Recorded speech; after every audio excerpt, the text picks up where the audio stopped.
how do you find out if you got stuff on your sensor? Well, you can buy something called a sensor loupe, which sits on the camera mount and it allows you to see the dust on your sensor. I got one, it's got a little light on it, and when I look through it, I can see little specks of dust. I can't see all of them. My eyes aren't great, to be honest with you. But there is another way. Take a photo of a white wall and look at that on your editing device of choice. This, of course, costs you nothing, and it's something that anybody can do. Now, there's a few things you need to do. Select a small aperture, a large number. Set the focus to manual, and this is the only time that I ever set my focus to manual.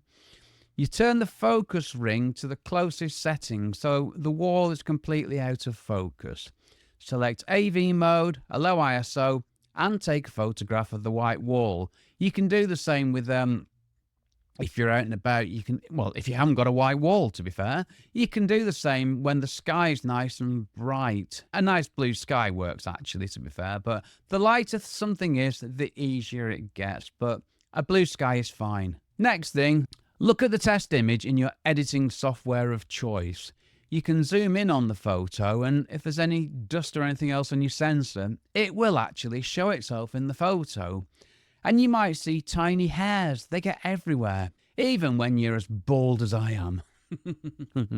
And the dust sensors, they're little black specks, and they can be easily removed. But if there's anything more sinister, such as smudges or smears or anything else, these will need more work, and these will need to be dealt with much more than the dust spots. You can get around them. In Lightroom, which is my editing software of choice, no, I'm not being paid to say this, I wish. In Lightroom, there's a tool you can use to check for dust spots, but remember, you might not see them in the dark parts of a photo, so doing the test I've told you about, it really is invaluable. And it's easy to do, and it's a good thing to be able to do because it helps you keep on top of the cleanliness of your sensor.